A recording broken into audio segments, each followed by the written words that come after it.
my final fire lighter on my final bonfire of 2023, which looks like this.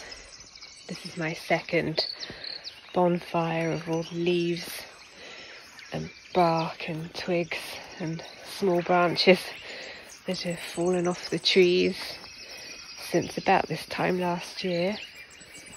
This is what's left of Operation Clear the Perimeter, which saw me starting there and working my way all the way around.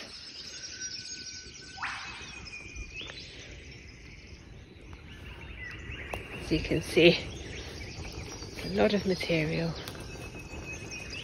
Oh, now it's going. I'm going to keep an eye on this and I'll get back to you later.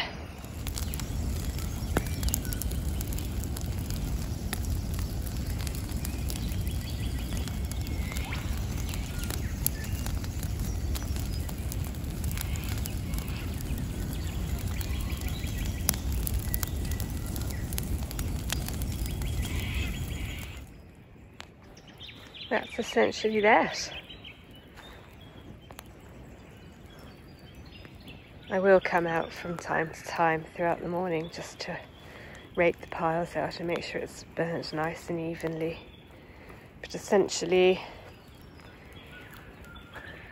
in terms of controlling the property through fire, this is about as far as I'm able to go this year. That is hot, that fire. So worth doing. It's really lovely to clean your teeth in the morning and look out of the bathroom window and see Mrs. Wallaby having her breakfast. I've just had a clear out of my autumn-winter vegetables. Now I'm going to switch them over to some bits and pieces that I picked up from Bunnings when I was in town a couple of weeks ago. I haven't gone to town this year with my spring-summer selection, Carol Wong, because the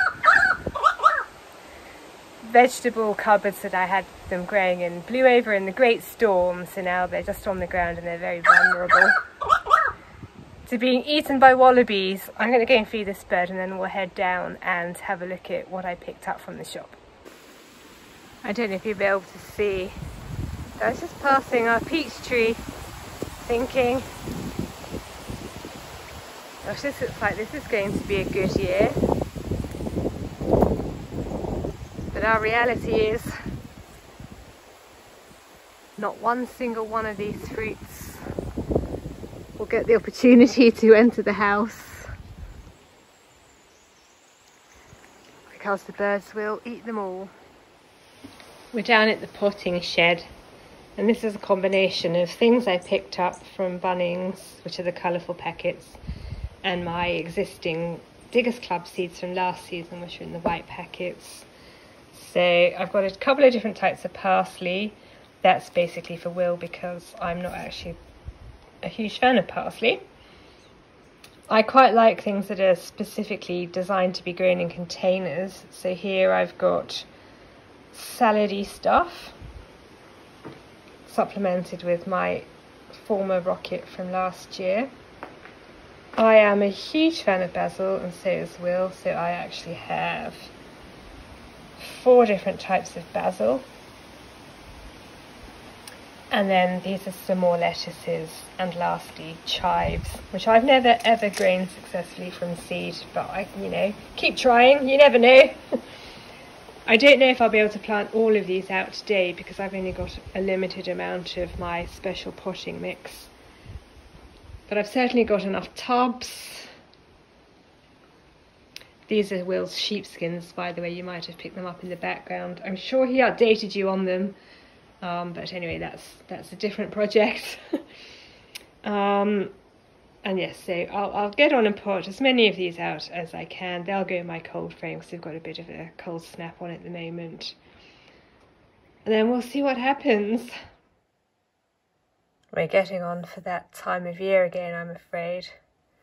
I was just checking the CFA website, and you can probably see this is where we live, and at the time of filming the fire danger period is going to start for me in 3 days' time, and for you that will be in the past. This end date is always liable to change, but as you can see that's quite a long time. Hello, Vita. That doesn't mean that like straight away a bushfire is going to come and destroy us all, but what it does mean is that this is when I initiate my preparedness strategy con gusto. What this is involved is me updating our checklist, which lives on our larder door, to talk us through what we do at the moment we're evacuating.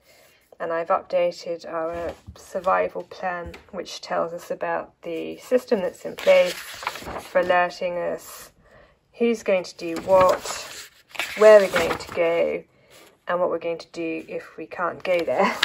So that's that.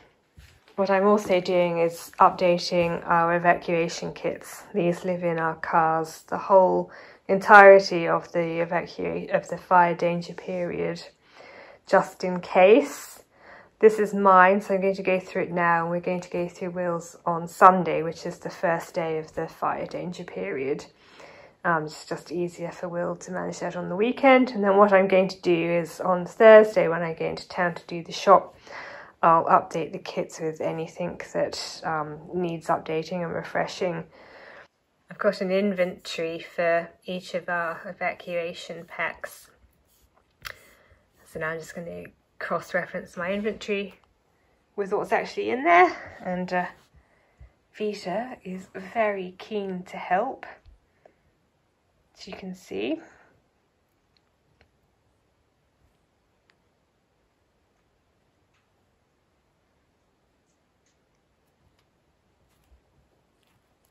Pocket 1, pocket 2. Here are the contents of my evacuation pack, bearing in mind that this is like in an extreme emergency. I'd hope that we'd leave better prepared than this, but I've got a change of clothing, trousers and a warm top, some t-shirts, a raincoat, a pair of slippers, underwear, a pair of pyjamas, food for Vita and a bowl to put it in, some water, toiletries, change of shoes, empty carrier bag because that's always handy, some cutlery, a packet of tissues, playing cards, a mask, first aid kit, and some vitamins and bits and pieces. And in there also lives the evacuation plan and other bits and pieces which I'm going to update. I do also have a helmet because you never know. But as I say, this is like just the bare minimum. What I would hope if the worst case scenario happened is that we'd be able to get to a place, and if needs be, Vita wants to go in the bag. If needs be, we'd then be in a position to supplement this with other stuff that we would just go and buy. But we've got the basics here. What I'm going to add to it is a little bit of food, probably just some packets of nuts. And I'm also going to add some cash, just in case electricity goes down and it's not possible to access banks. Or whatever, we'll be in a position to at least put fuel in our car should we have to. But yes, this is the situation here.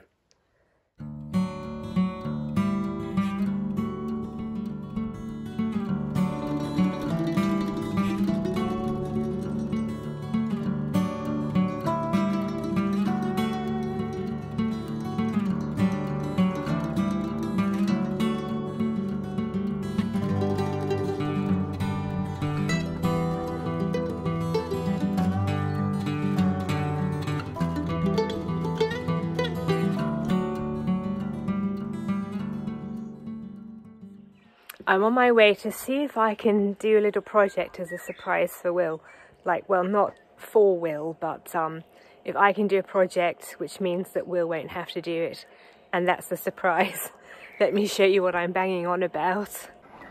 You may remember this is our current rotary drying line situation. It fell over in the wind, and in the sailor cupboard here yesterday arrived our replacement. Hopefully this is a much sturdier one, certainly a better brand. It came from overseas because it's very difficult to get these European style rotary lines in Australia, and I'm not a fan of the Australian style ones. I think they're unnecessarily large and there's aspects about them that I'm not fond of. Lots about Australians that I am, but just not that. What I'm going to see if I can do is erect it here, largely because I've just done a load of laundry, but also just to see if I can. So, you never know. Here's the situation. This is the thing that's going in the ground. These are the instructions. So I picked up my spade. It's like I need to make a cross. Then I need to bash it in. And bash and bash and bash until it's all the way down. There's a good opportunity to do it today because we had rain recently. The ground's relatively soft once it dries out. This will be rendered much more difficult.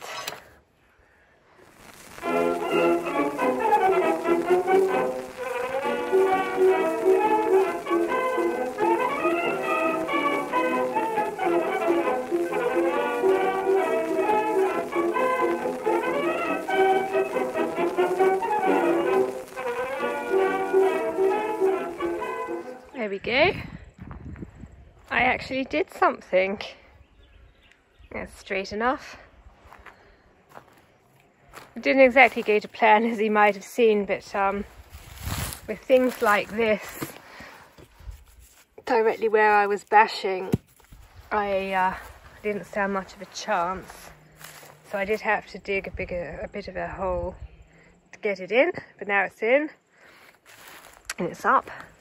I like this sort of thing. Went up very easily, it'll come down very easily, and what I like about this one is that you can adjust the height of the whole thing. And their example is like if you're washing cushions or whatever, you can lower it and put the cushions on it and leave it like that, or you can raise it back up again. But so yeah, that's certainly sturdier than the previous one. Nice action. Nice taut lines.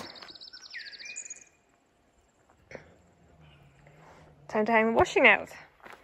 Just to tie up some loose ends. My evacuation bag and helmet are safely stowed in my car, along with an emergency litter tray and litter for Vita, and a solar powered power bank for charging things like my phone and my laptop should I need to. And these are my tubs all potted up and in the cold frame, or the not so cold frame. It's actually a very hot day today. I'm probably going to have to do it in batches because I've only got so much space, but actually that suits me quite nicely. So once these are peeping up and have got the potential to survive, then I'll do the second batch. So that slight delay might actually do me a favour actually in extending my season. Anyway, I'm off to put my brush cutter in my car because I'm taking it for part 2 of its service.